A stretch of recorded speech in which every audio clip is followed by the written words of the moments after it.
દુનિયાનો કોઈ પણ સફળ પુરુષ અનેકવાર અસફળ થયો હોય તેમાં કોઈ સવાલ નથી. જો કે આ સફળતા પછી પણ સતત પોતાના ધ્યેય સાથે આગળ વધતું રહેવું તેનું નામ જ સફળતા છે. આજે આપણે એવા એક ગુજરાતી બિઝનેસમેનની વાત કરી રહ્યા છીએ જે આપણી વચ્ચે જ દારૂણ ગરીબીમાં ઉછર્યા.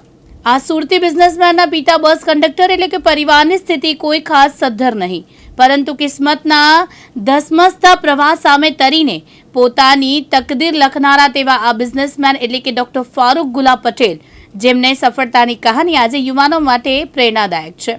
સૌથી રિચેસ્ટ મેન એવા કેપી ગ્રુપના ચેરમેન ડોક્ટર ફારૂક પટેલ દિલના પણ એટલા જ અમીર છે.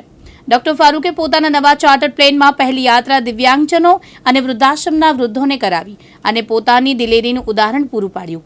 ડિસેબલ વેલફેર ટ્રસ્ટ ઓફ ઇન્ડિયાના પ્રમુખ પદ્મશ્રી ડોક્ટર કનુભાઈ ટેલેરને પણ સપરિવાર યાત્રા કરી આશીર્વાદ આપ્યા.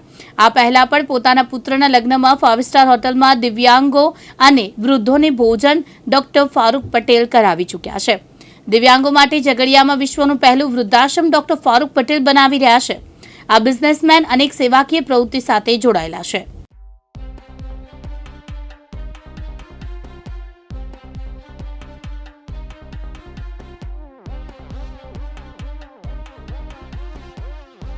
સુરત શહેરમાં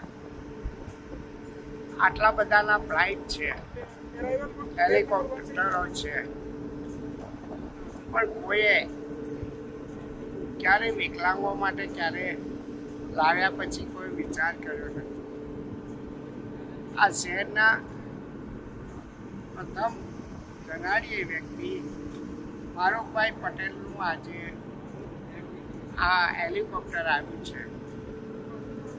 તો એમનો ગઈકાલે મને ફોન આવ્યો કે કનુભાઈ, હું કાલે ભુજ અને બીજી મિટિંગોમાં જવાનો છું, પણ આ હેલિકોપ્ટરમાં તમે પગલાં પાડો અને આકાશમાં અને મને મારા માટે દુઆ કરો, મારા માટે આશીર્વાદ આપો કે હું આ હેલિકોપ્ટરમાં ખૂબ સફળતાપૂર્વક લોકોની સેવા કરું.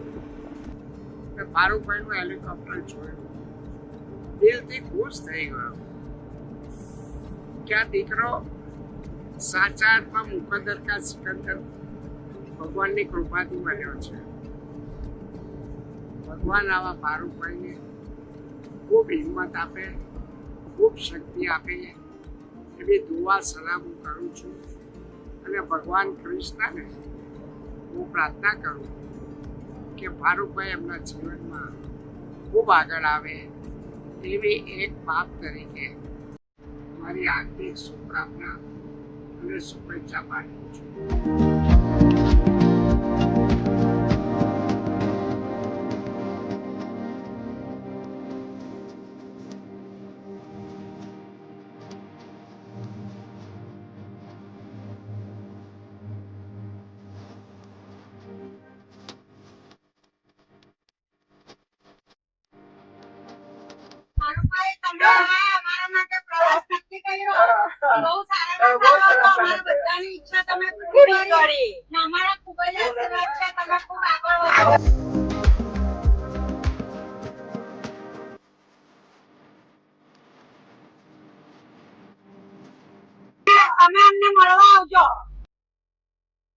બ્યુરો રિપોર્ટ દિવ્યાંગ ન્યૂઝ સુરત.